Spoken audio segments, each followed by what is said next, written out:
Welcome to episode 30 of Forest Focus. I'm your host, Paul Wade, with the Regional Public Affairs and Communications Office. In this episode, we return to our series on nature's benefits, which began in episode 19 with an introductory overview, followed by episode 21, spotlighting our first benefit, water.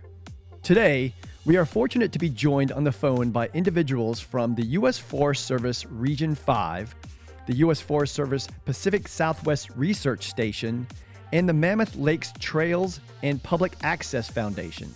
I'll start by introducing Laura Bullich. Laura is the Ecosystem Services and Climate Change Program Lead with the U.S. Forest Service Region 5. In this role, she is responsible for integrating ecosystem services, which is a more technical term for nature's benefits. The ecosystem services valuations into agency and partner decision making. Now I'm going to hand the microphone over to Laura, who's going to introduce us to the next nature's benefits. Welcome to the show, Laura. Thank you, Paul. I really appreciate the opportunity to be here with you all today and help advance the conversation about another priority nature's benefit for ecosystem service, recreation. Recreation. Well, this should pique a lot of interest with the listeners that enjoy a multitude of activities on their favorite forests. All right, well, just in case they haven't listened to the other Nature's Benefits episode, could you briefly recap the concept? Absolutely. Ecosystem services, otherwise known as nature's benefits, are the multitude of benefits that come from healthy natural systems. They include tangible benefits like food, fiber, fresh water, and climate regulation, as well as less tangible services like spiritual, recreational, and aesthetic benefits. Ecosystem services also cover the basic processes that underlie these benefits, including oxygen production, soil formation, habitat creation, and nutrient cycling. National forests and grasslands provide an array of highly valuable ecosystem services, including recreation, water, both quality and quantity, carbon sequestration and storage, food, air filtration, social and cultural values, timber and other forest products, as well as fish and wildlife habitat and biodiversity. Defining and articulating the value of these ecosystem services enhances our appreciation of these benefits. The Forest Service advances the science and tools that help fully value ecosystem services and better evaluate the management decisions that impact them. Let's turn to Nora Campbell, a social scientist focused on recreation management in U.S. Forest Service Region 5, to learn more about the value of recreation in California. Nora, could you help our listeners better understand the impact of recreation on national forest system lands across the state? Thank you for having me on today's podcast, and absolutely. Let's first expand our definition of recreation. Think back to your most memorable moments in nature. Perhaps you were relaxing at a scenic view, maybe you caught a fish, jumped on a log, or ate marshmallows around the campfire. Any time you spend in nature, we consider recreation. Whether we're engaging in a sport or not, that time in nature, that's recreation. The diverse landscapes and climates in California's 18 national forests provide many outdoor recreation opportunities to nearly 24 million people annually, including hiking, camping, picnicking, water activities, winter sports, horseback riding, motorized activities, and green space for things such as gathering, practicing cultural traditions, or solitude. From primitive, unconfined solitude to formalized group activities, and the broad spectrum of activities in between, these recreation opportunities help people connect to nature and strengthen bonds with each other. To help our listeners wrap their minds around the scope of recreation assets on national forests in California, I'll share just a few statistics. On our national forests, we have numerous locations offering a multitude of diverse outdoor recreation opportunities. We have over 2,500 recreation sites, 936 campgrounds, 227 picnic sites, 170 day use areas, and 112 boating sites. That's a lot to explore. Wow, those are really impressive numbers. I'm curious how that multitude of recreation assets translates into the California economy and labor market. Can you speak a bit to that? Sure.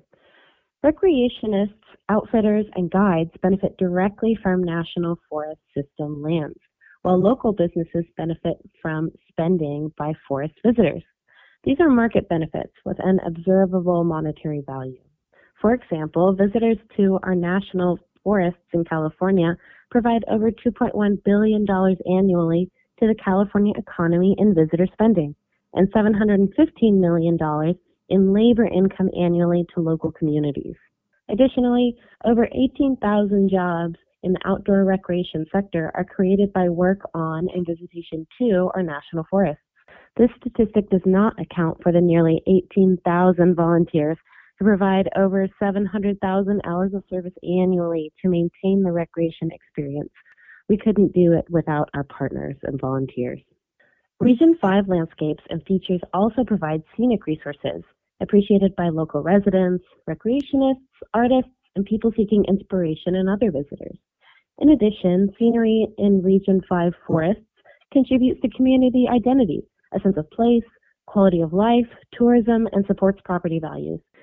We need to recognize the non-market benefits that forests provide. Non-market meaning that they are not directly bought or sold. Thank you, Nora. It's helpful to hear both the market and non-market benefits presented. I would now like to shift our conversation from the management to the research dimension by integrating U.S. Forest Service Pacific Southwest Research Station scientists Jose Sanchez and Matt Sloggy. Jose and Matt, could you tell us a bit about your research focus areas related to recreation and nature's benefits? My focus is on how recreation opportunities are impacted by wildfire, drought, and other forest disturbances. My other research interest is improving national forest access to disadvantaged communities. My favorite part of my job is the constant learning and having the opportunity to share my research findings with the Forest Service managers, colleagues, plus domestic and international stakeholders. Like Jose, I also work at the U.S. Forest Service Pacific Southwest Research Station. One of the station's priority areas is on the Humans and Nature Strategic Research Priority, which examines the connections among human communities and ecosystems and the role of societies in shaping natural resource stewardship. This priority area is especially important for Northern and Southern California, Hawaii, and U.S.-affiliated Pacific Islands, which are characterized by a tremendous amount of cultural diversity, large urban centers, biologically and geologically diverse landscapes, and a set of complex natural resource issues. Very interesting. Could you both speak to a recent example of your research that directly connects to ecosystem services valuation and application to management? Sure thing. From 2021 to 2022, I served as the lead for the Ecosystem Services chapter of the Southern California Climate Vulnerability Assessment and Adaptation Strategy Partnership. The purpose of this partnership was twofold. Number one, to synthesize the best available scientific information to assess recreation, infrastructure, and ecosystem services vulnerability to climate change. And number two, to develop information and tools for resource managers to incorporate climate change science into programs, restoration activities, land management plans, monitoring programs, and projects. We opted to include ecosystem services in this effort because of the contributions of recreation to the Southern California National Forest, many of which are located near urban centers. For example, annual spending from non-local visitors, those outside the 50-mile radius, to the 4 Southern California National Forest is estimated at approximately $155 million, with another approximately $96 million from local visitors. And I've been involved in an effort called Excel. Excel is a library of geospatial data layers that are available for all forested areas across the Sierra Nevada, with a planned expansion to other forested ecoregions across the state of California in order to support large-scale analyses and planning. The Excel data layers can be used to support the application of analysis and decision support tools designed specifically to inform where treatments are most beneficial and to help consider costs and benefits. Nature's Benefits integrates directly into this cost-benefit analysis. Both of those efforts sound fascinating and highlight the key role of Forest Service research and development in guiding our management approaches, particularly when it comes to ecosystem services. Next, I would like to shift this discussion to the nexus of nature's benefits, recreation, and a topic on everyone's minds these days, climate change, by inviting Dr. Patricia Winter and Lindsay Stein-Walks to the conversation. Pat is an emeritus scientist with the U.S. Forest Service Pacific Southwest Research Station. Lindsay is the Pacific Crest National Scenic Trail Administrator for U.S. Forest Service Region 5. Pat and Lindsay, welcome to the podcast. Could you speak to how you have observed climate change impacting the recreation experience and, by extension, the nature's benefits associated with recreation? I appreciate the opportunity to join you all. Like Dr. Sanchez, I contributed to the Southern California Vulnerability Assessment and Adaptation Strategy Partnership, but as the recreation chapter lead. I also led the recreation chapter of a parallel assessment and strategy for the Sierra Nevada. For today, I'll provide a few examples from the recent Southern California focused work. As average temperatures and the number of high heat days increase, populations are more likely to seek respite in nearby natural areas, especially in warm weather seasons, increasing overall recreation participation. Areas near water, both coastal and inland, shaded areas, and those at higher elevations are more likely to see these increases. For example, Pfeiffer Beach on the Los Padres National Forest and the San Gabriel Canyon on the Angeles National Forest. Concerns over crowding and ecological impacts may be elevated as a result of this increased use. While these are stated as concerns, there may be positive benefits, such as the opening of areas previously inaccessible for more year-round use, thereby increasing access. This we saw a few years ago at Chileo Campground, where they were able to stay open over the winter holidays. These shifts are especially of concern when they involve niche recreation opportunities or settings, as they are more difficult to substitute. Niche opportunities also involve locations that see greater use by underserved populations, such as communities of color. Managing agencies and partners may need to increase the use of capacity limits, reservation systems, use fees, and similar strategies to address demand. For example, what's been implemented at Pfeiffer Beach, or at Cedar Creek Falls down on the Cleveland National Forest, or on the San Gorgonio Wilderness on the San Bernardino National Forest. In other cases, larger adaptive management approaches involving site renovations and increased managed recreation approaches will be needed. For example, what was implemented at the Applewhite Picnic area on the San Bernardino National Forest, or what is currently in the planning phases in San Gabriel Canyon on the Angeles National Forest. In the above examples, changes in access and an altered range of recreational opportunities both contribute to a shift in the types and amount of societal and economic benefits. You've given us a tremendous amount to think about, Pat, especially with your explanation of the impacts to some niche recreation opportunities that are not easily replicated. Lindsay, I'd guess that you've observed some similarities in terms of climate change impacts to the Pacific Crest Trail experience. Could you elaborate? Of course. For decades, the Pacific Crest Trail has been a place where many have found peace, strength, and healing in the trail's spectacular vistas, remote solitude, and camaraderie with others. These are the qualities that make the PCT so special and why we work so hard to protect it. Traveling along the entirety of the trail, one can clearly see the compounding effects of climate change. Some examples of this is warmer winters, prolonged droughts, and the aridification of the West are all affecting our water supplies. Snowpacks are thinner and melt earlier in the spring. As a result, water sources are becoming less consistent along the PCT, leading to safety challenges for users and increased rescues. Also, forests and vegetation are changing in high elevation environments, causing a shift in their scenic value. What hikers and equestrians may have seen a decade ago could look drastically different now and into the future. And lastly, fires are a natural part of our forested landscapes, but the fire season is coming earlier and ending later. This results in emergency health and safety closures to forests, which limits access and reduces the season for completing critical trail maintenance. The cumulative impacts of climate change threaten the PCT by altering its scenic character and degrading the experience for those who travel it. Thank you for helping to link these concepts to one of the most well-known and well-traveled recreation assets in California. To leave our listeners with a sense of hope, I would like to invite Pat Winter back to the conversation to discuss the Forest Service's adaptive capacity as it relates to climate change. The Forest Service, permittees, and partners will continue to need an expanded portfolio of approaches. These will address uncertainties surrounding climate change effects.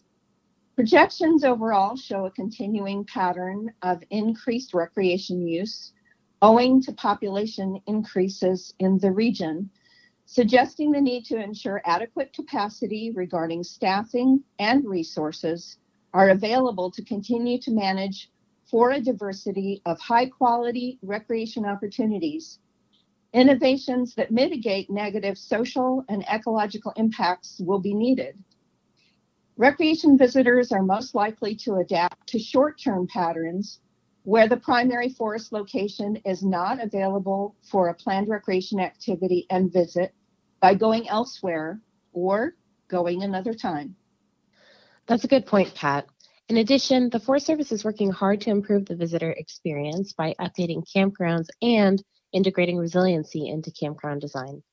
In fact, we're joined today by one of my close collaborators, John Wentworth, who is the Chief Executive Officer of the Mammoth Lakes and Trails Public Access Foundation, or MLTPA.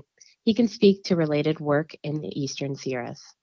Thanks very much, Nora, and it's really great to be with all of you.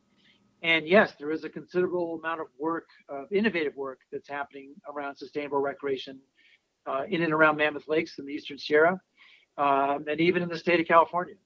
And as Nora mentioned, I'm the CEO of a foundation here in Mammoth Lakes called MLTPA, the Mammoth Lakes Trails and Public Access Foundation. And our origin story lies in the development of a system of sustainable four-season trails and public access opportunities, working with the Forest Service and a whole variety of other federal partners.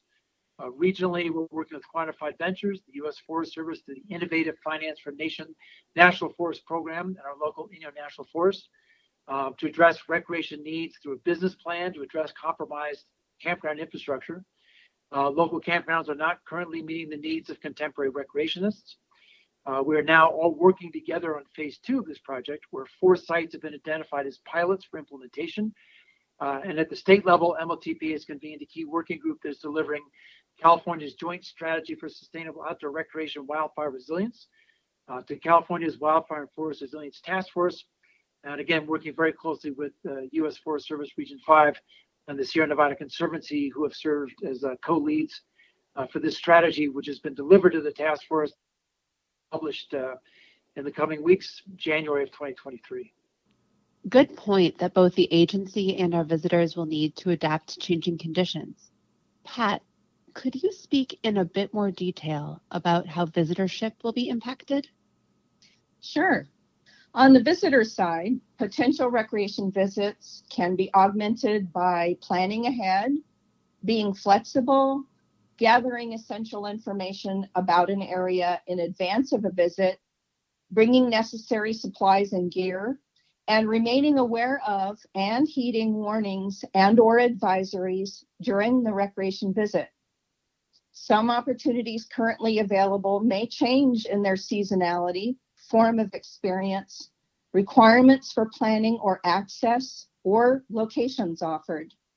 Not all potential visitors, however, especially from disadvantaged communities, are able to make some of these adaptations, where constraints to visitation already contribute to issues surrounding equity. This is a research interest I share with Dr. Sanchez. Projected impacts of climate change suggest increasing pressures on outdoor recreation opportunities and the quality and form of experiences derived. Outdoor recreation offers significant contributions to well-being and is essential to counteracting health risks and adverse outcomes, including those experienced by climate change and its stressors. Longer-term impacts on recreation experience quality, recreation benefits, site substitution, and place attachments need additional investigation to ensure their incorporation into planning and management of outdoor recreation opportunities moving forward. Sounds like there will be an expanded set of opportunities for the Forest Service and its partners to leverage climate adaptation tactics to maintain key aspects of the recreation experience and the related nature's benefits. Thank you to all our guests for spending some time with us today. Well, thank you, Laura. That was a deeper dive into a topic I thought I knew much about, but clearly there are far more connections starbursting out from the epicenter of simply visiting a forest for some fresh air, exercise, or just a change of scenery. Some fascinating behind-the-scenes research that I'm sure will be shared in the near future. We look forward to continuing this series with a future episode focused on another priority nature's benefit, carbon. To learn more about what you heard today, we invite you to visit agency and partner websites that are linked in the show's description page. Thank you to all of our guests for making this show possible. Thanks for listening. And to learn more about the show, share it, or hear our other episodes, please search Forest Focus Podcast. And if you have questions or suggestions for a show, email us at sm.fs.r5ffpodcast@usda.gov. Until next time, enjoy your public lands and remember to recreate responsibly, know before you go, and learn what you can do to prevent wildfires. Take care.